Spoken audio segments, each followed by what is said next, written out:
ভাত দিয়ে দেবো তো সোজো, তোকেও দিয়ে দি।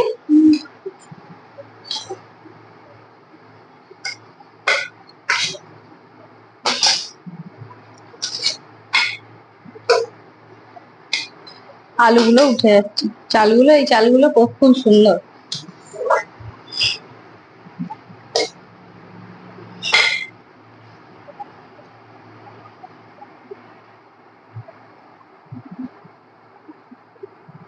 কাতলা মাছের ঝাল খেয়ে বড়বাবু কি বলে শুধু দেখুন, সবাই শুনুন কেমন হলো।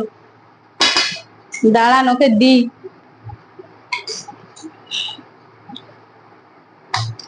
ভাত দিয়ে দিলাম, একদম সাদা ধপধপে ধোঁয়া ওঠা ভাত।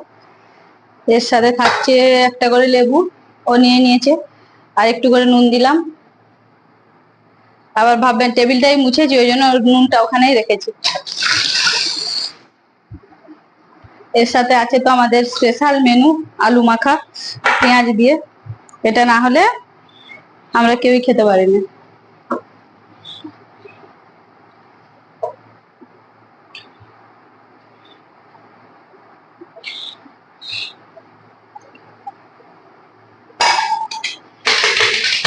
এবার দেবো মাছ, এটাই দেখার এই মাছটা খেয়ে ওর কেমন লাগে। 5 মিনিটে মাছের ঝালটা বানিয়েছি তো, এটা আগে খেয়ে বলবে কেমন লাগে, তারপর খাবে।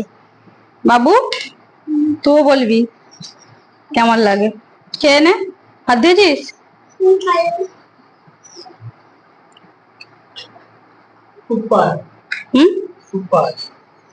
ভালো হয়েছে?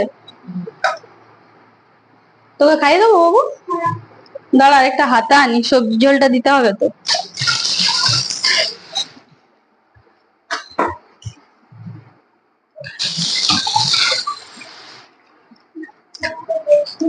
অল্প তেল দিয়ে যে বলো ভালো রান্না করা যায়নি, তাহলে বলো এবার অল্প তেলে কেমন রান্না করেছি। পেঁপে গুলো খাবে, ঠিক আছে? পেঁপে দিয়েছি বেশি করে।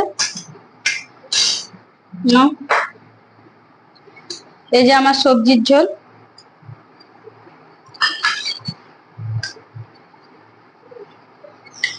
তো যে আবার লাউ শাক খেতে ভালোবাসে, ওকে লাউ শাক দেখে দেখে দিলাম। বাবু পেঁপে খাবি, কাঁচকলাও খাবি, ঠিক আছে? লেবু দিয়ে ভাতটা মেখে দি, খাইয়ে দেবো না খেয়ে নিবি? হ্যাঁ সোজা এদিকে, ছেলের আবার বায়না, ওকে খাইয়ে দিতে হবে।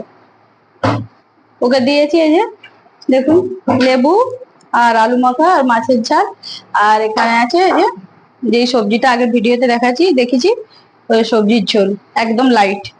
ওর আবার বায়না, ওকে খাইয়ে দিতে হবে। ওকে আবার খাইয়ে দিই, দাঁড়ান।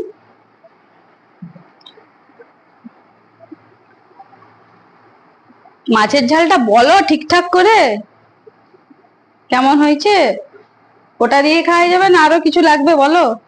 খুব ভালো, খুব সুন্দর। এরকম অল্প তেলেই রান্না করবো তো? ঠিক আছে, এরপর থেকে এরকম অল্প তেলেই রান্না করবো। তো ছেলেকে খাইয়ে দিচ্ছি, দেখুন ও হাতে করে খেতে পারে, কিন্তু আমি খাইয়ে দিলে দুটি বেশি খায়, আর আমি ওই জন্য খাইয়েও দিই। মায়ের মন তো, মনে হয় দুটি বেশি খেলে কি আনন্দই হয়। ছেলে আর আমি লেবু ছাড়া একদম ভাত খেতে পারি না এক গালে, আমাদের লেবু চাই। আমরা দিনের বেলাতেও খাই, রাত্রে বেলাতেও খাই, এত লেবু ভালোবাসি।